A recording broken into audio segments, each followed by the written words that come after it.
Guys, तो कैसे हो आप सभी। गाइस आज है 27 में और लास्ट ईयर आज के दिन ही मैंने एडीबी बैंक को ज्वाइन किया था। तो ऑलमोस्ट 1 ईयर हो गया है मेरे को एडीबी बैंक में। तो ये वीडियो उसी के रिगार्डिंग आज मैं इस वीडियो में आपको अपना 1 साल का एक्सपीरियंस बताऊंगा कि मेरा 1 साल का एक्सपीरियंस कैसा रहा है एडीबी बैंक में। ठीक है, तो मैं आपको स्टार्टिंग से बताता हूँ। 31 दिसंबर 2023 में मैंने अपना एग्ज़ाम दिया था एडीबी का। तो वो क्लियर हो गया था। उसके बाद फिर मेरे को इंटरव्यू जो मेरा था वो 19 फेब को था, चंडीगढ़ में। चंडीगढ़ से ही भरा था मैंने, क्योंकि मैं चंडीगढ़ में ही रहता हूँ। ठीक है, तो सब कुछ मेरा चंडीगढ़ में हुआ था। मेडिकल भी मेरा फिर चंडीगढ़ में हुआ था। ठीक है, तो मेडिकल होने के 1 डेढ़ महीने बाद हमें डीवी के लिए बुलाया जाता है 26 मई को। 26 मई को हमारी दिल्ली में डीवी होता है और 26 मई के नेक्स्ट डे से ही फिर हमारी ट्रेनिंग स्टार्ट हो जाती है। जहाँ पे डीवी हुआ था वहीं पे हमारी ट्रेनिंग हुई थी, दिल्ली में एनबीसीसी ऑफिस, आप लोगों को पता होगा। ठीक है, तो ट्रेनिंग थी हमारी 3 दिन की, 1 दिन की डीवी और 3 दिन की ट्रेनिंग। ठीक है, तो 3 दिन तक ट्रेनिंग चलती है। रूम्स वगैरह हमें खुद के लेने थे और बाकी बाद में हमें उसका क्लेम वगैरह मिल गया था। टहा वगैरह हम डाल देते हैं बाद में। ठीक है, तो 3 दिन जब ट्रेनिंग कंप्लीट हो गई उसके बाद फिर नेक्स्ट डे हमें रिपोर्ट करना था अपनी ब्रांच में। 31 मई को मेरे को अपनी ब्रांच में जाके रिपोर्ट करना था। तो जो मुझे ब्रांच मिली थी वो मिली थी मेरे को चित्तौड़गढ़ ब्रांच मिली थी, जिसका सोल है 111। ठीक है, 111 सोल है और चित्तौड़गढ़ ब्रांच, तो जो कि चंडीगढ़ से कितना था 900 किलोमीटर दूर है। तो जो मेरे को ब्रांच थी बहुत ज़्यादा दूर मिली।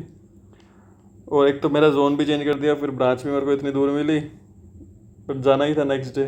तो फिर नेक्स्ट डे मैं आ रहा था चित्तौड़गढ़।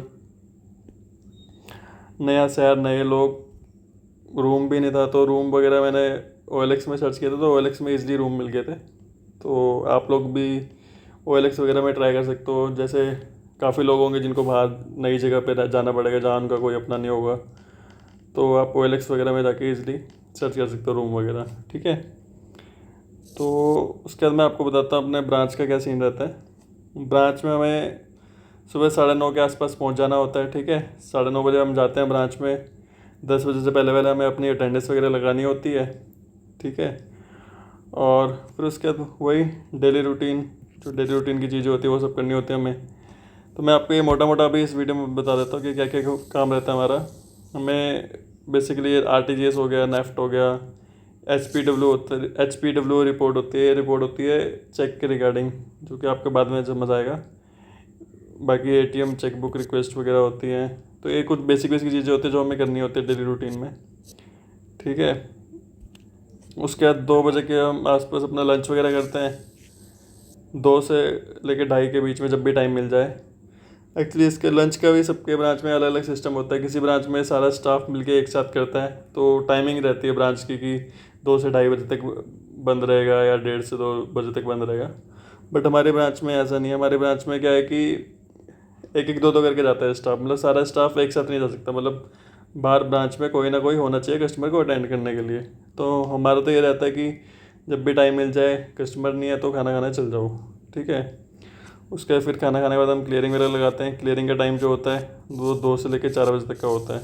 ठीक है, उसका जाता हुआ ERCS EREG वगैरह डालनी होती है। ये तो चलो आपको ब्रांच में आके समझ आएगा क्या होता है। ठीक है, तो जो ये काम है ये मैंने बताया है, इसी में अपना पूरा 8-10 घंटे निकल जाते हैं। टाइम का पता ही नहीं चलता कि कब 9 बजे आया था और कब शाम को 7-8 बज जाते हैं। टाइम का तो बिल्कुल 1 सेकंड का पता नहीं चलता। तो मैं मतलब बहुत भाग भाग के काम करना होता है, प्रेशर रहता है काफ़ी। 24 घंटे वाले तुम्हारे सामने कस्टमर रहेंगे, कुछ ना कुछ काम रहेगा। बाकी आपकी ब्रांच पे भी डिपेंड करता है कि आपको कैसी ब्रांच मिलती है।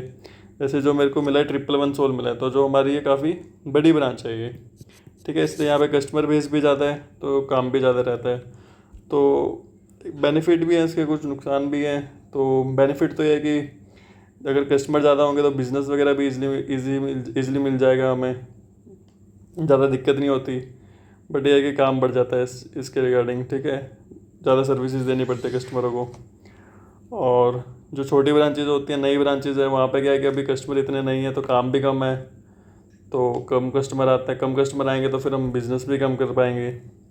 तो वही हर चीज़ के कुछ नुकसान है, कुछ फ़ायदे हैं। ठीक है, उसके बाद अगर हम बात करें लीव मैन्युअल की, तो क्या होता है कि जब स्टार्टिंग के जो 6 महीने होते हैं तो आपको हर एक मंथ के बाद क्या होता है, एक CL क्रेडिट होती है आपके अकाउंट में।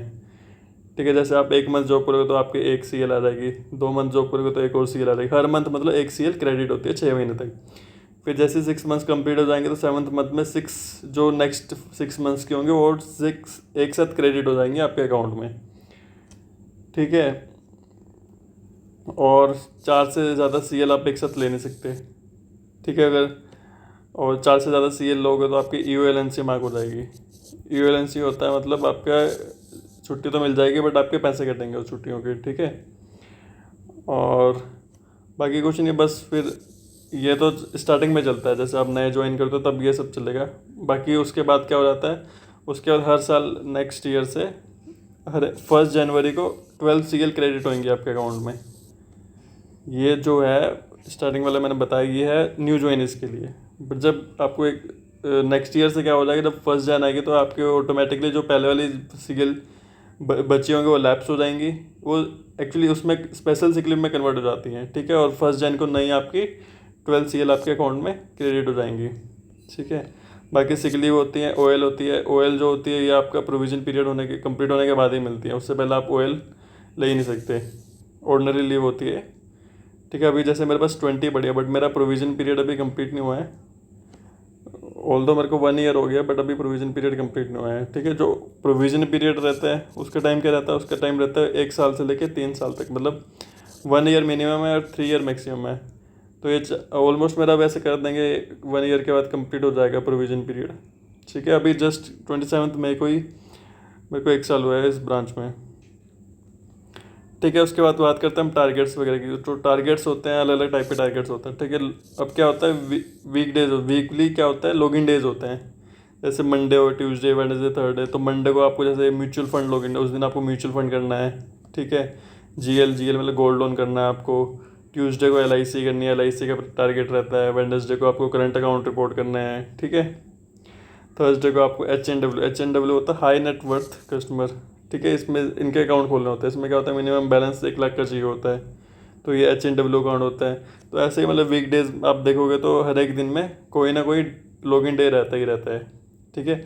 बट इसमें से जो सबसे इम्पोर्टेंट है वो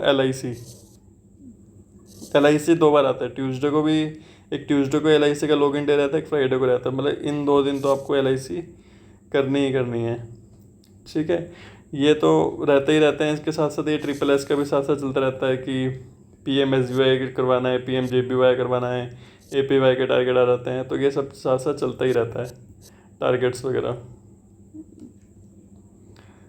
ठीक है। तो टारगेट्स वही मैंने आपको बताया था, ब्रांच टू ब्रांच डिपेंड करता है। बाकी तुम्हारे ऊपर भी डिपेंड करता है। जैसे कुछ लोगों को ज़्यादा बोलने की आदत होती है, बढ़िया कम्युनिकेशन स्किल्स होती है, तो उनके लिए तो कोई इतना मुश्किल नहीं है, ठीक है। अगर तुम्हारी बढ़िया कम्युनिकेशन स्किल्स वगैरह फिर तो बस तुम्हें प्रोडक्ट की नॉलेज लेनी है, तो इजीली पिच कर सकते हो तुम कस्टमर को। नॉलेज मस्ट है आपको, नॉलेज जितनी ज़्यादा नॉलेज होगी उतना ज़्यादा आपके लिए ईजी रहेगा प्रोडक्ट को बेचना, ठीक है। तो आप स्टार्टिंग में ही प्रोडक्ट सीख लोगे तो आपके लिए ईजी रहेगा। LIC तो आपको सीखनी ही सीखनी है अगर आपको बचे रहना है गालियाँ खाने से। गालियाँ तो नहीं पड़ती बट फिर भी एक प्रेशर तो रहता ही है LIC करने का।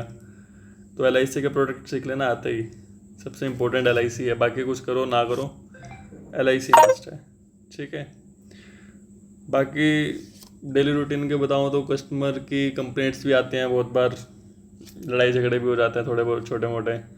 बट आपको क्या है कि अपना शांत रहना है, लड़ाई वगैरह अवॉइड ही करनी है, ठीक है। कभी कभी तो ऐसा लगता है कि यार ये दिन कैसे निकलेगा, बहुत टफ हो जाता है, लगता है कि ये कहाँ आके फंस गए। बट कोई नहीं, बहुत बार मेरे साथ भी ऐसे हुआ है कि यार कौन सी जॉब में आके फंस गया, ना इधर के ना उधर के। बट ये है कि दिन निकल जाते हैं, प्रॉब्लम्स भी सॉल्व हो जाती हैं। प्रॉब्लम्स आती हैं बट ये है कि हर प्रॉब्लम का सॉल्यूशन है और सॉल्व हो ही जाते हैं कभी ना कभी आके। बाकी मेरा एक्सपीरियंस की बात करें तो मेरा एक्सपीरियंस ओवरऑल मेरा अच्छा ही रहा है अभी तक IDBI बैंक में। बस मेरे को एक ही इशू था, जो था लोकेशन का। लोकेशन क्या है कि मेरे को काफ़ी दूर मिल गया तो घर आने जाने में बहुत दिक्कत होती है। तो इस वजह से एक बार मैंने दिसंबर में रिज़ाइन भी मार लिया था, रिज़ाइन दे दिया था मैंने, ठीक है। बट मेरा स्टाफ जो था वो काफ़ी अच्छा था, जिस वजह से मैंने अपना रिज़ाइन विड्रॉल कर लिया था, ठीक है। तो अब 6 महीने और हो गए हैं चलते चलते, पता ही नहीं चला कब 1 साल हो गया बैंक में।